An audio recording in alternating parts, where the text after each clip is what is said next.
Ada cerita mistis soal lokasi perahu tambang tenggelam di Bengawan Solo, Bojonegoro.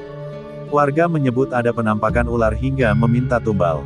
Di lokasi tenggelamnya perahu tambang memang ada proyek pembangunan jembatan penghubung Bojonegoro Tuban. Proyek itu disebut berhubungan dengan kejadian maut tersebut. Ali, 45 tahun, salah satu warga desa Semambung, Kanor menuturkan sebelum dimulainya pembangunan jembatan, tak sedikit warga yang sering tidur malam hari di pinggir sungai melihat penampakan. Penampakan itu berupa ular besar tapi pendek. Awal-awal jembatan ini akan dibangun, beberapa warga yang sering melintas atau tiduran di pinggiran sungai malam hari melihat ada ular besar tapi pendek ukurannya sekitar 1 meter.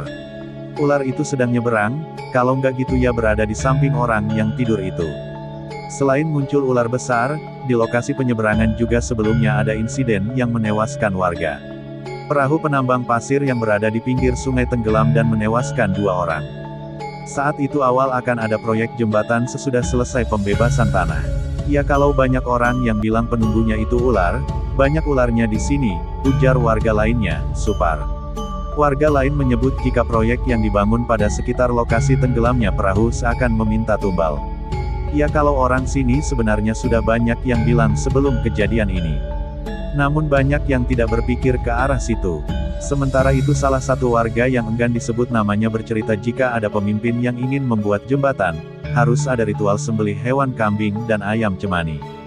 Dulu ada yang cerita, Mbah Ran seingat saya, kalau ada yang membangun jembatan di sini, bisa. Tapi harus menyembelih kambing dan ayam cemani.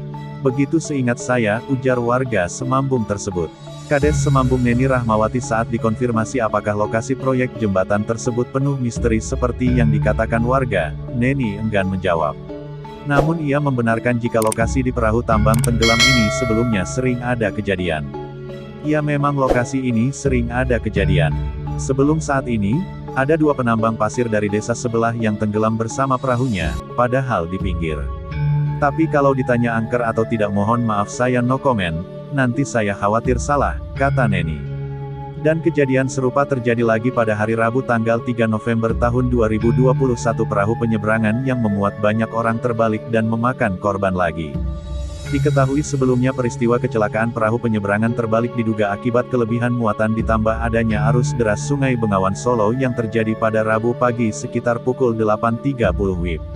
Kejadian bermula saat perahu berangkat dari Tambangan Rengel, Tuban menuju Semambung Kanor. Namun di tengah perjalanan perahu tenggelam. Bukan hanya mengangkut penumpang orang, tapi juga mengangkut sepeda motor. Dari semua kejadian tersebut entah itu kebetulan atau memang sudah takdirnya hanya Tuhanlah yang tahu, tidak bisa dipungkiri kita hidup memang selalu berdampingan dengan makhluk-makhluk gaib hanya dengan berdoa dan selalu mendekatkan diri kepada Tuhan agar dijauhkan dari gangguan makhluk-makhluk gaib tersebut. Dan yang pastinya Sungai Bengawan Solo masih banyak menyimpan misteri.